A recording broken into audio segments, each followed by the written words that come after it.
And I will be very pleased to have. Ni mbere ya kamiti ya Senate ĩgiĩ wonjoria na iganda kuria senators maharirie gĩikaro gĩkĩ na itenya rĩa gũtaũkĩrwo nĩ ũrĩa ngukumio ya thogora ya maguta ma kũruga yatabanirio kũhĩtũkĩra ministry ya wonjoria na mũthia ya Kenya makĩũrwo nĩ mambirioni ma mbeca. Came in from outside the organization. Ona gũtuĩka kamiti ĩno ĩraharĩirie gĩikaro na kambuni ithathatũ iria ciaheirwo kandarathi ya kũgũra maguta maya, no kambuni ĩmwe tu ya Charma Wholesalers ĩkinyirie kambuni ithano ikĩng'athĩria maseneta aya. Harĩ kambuni ring'athĩirie gĩikaro gĩkĩ nĩ hamwe na kambuni ya Purma Holdings Limited, Shehena Commodity Trading Limited, Enterprise Supplies Limited, Evertech General Trading Company Limited, hamwe na kambuni ya Multi Commerce Exports. Rĩu senators magĩkuruhania kambuni ici na kũhitha ũma wa kũra kwa mabilioni ma mbeca. It's extremely important that companies understand that when they are invited to committees, it is an opportunity for them to clear their names.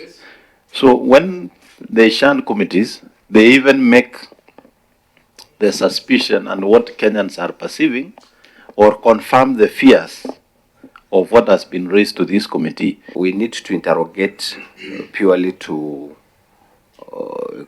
exhaust our interrogations to the KNTC and the suppliers. Imwe cia ciũria iria ciumĩrĩria hĩndĩ ya gĩikaro gĩkĩ nĩ ũrĩa kambuni ici ciaheanĩte thogora wa maguta kũrĩ rũhonge rwa KNTC, no thutha-inĩ ikĩongerera thogora ũyũ na makĩria ya ciringi 1,000 harĩ o lita, kĩgĩna kĩrĩa kĩarĩhirwo gĩothe. I don't want to say which company. I know the name of the company, but I cannot say it now.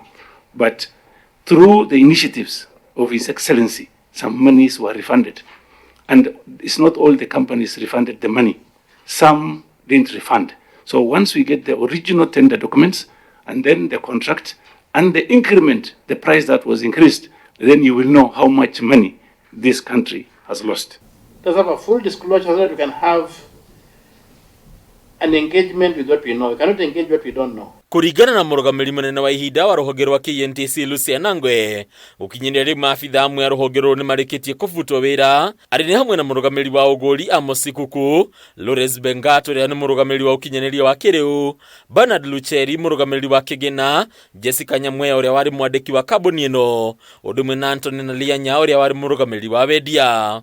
Would like to know why KNTC doesn't have a substantive CEO for all that long period of time.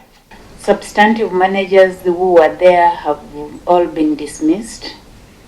The ones who were mostly in the evaluation committee for the importation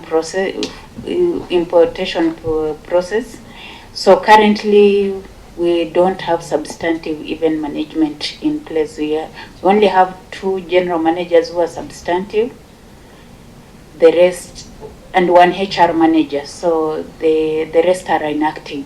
Ona kũrĩ ũguo ciũria ciumĩria cia ũrĩa aya othe matarĩ moerwo makinya ma watho thegia gũkuruhanio na ngukumio ĩno.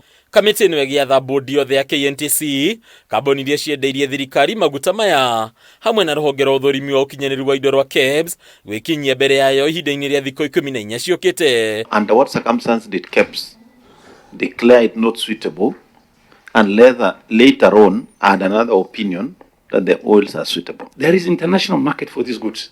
I don't know why KNTC should open an LC to a middle person in between, and that middle person adds exorbitant prices. Harĩ na Kameme TV, Retorako ni Bataru wa Mwage.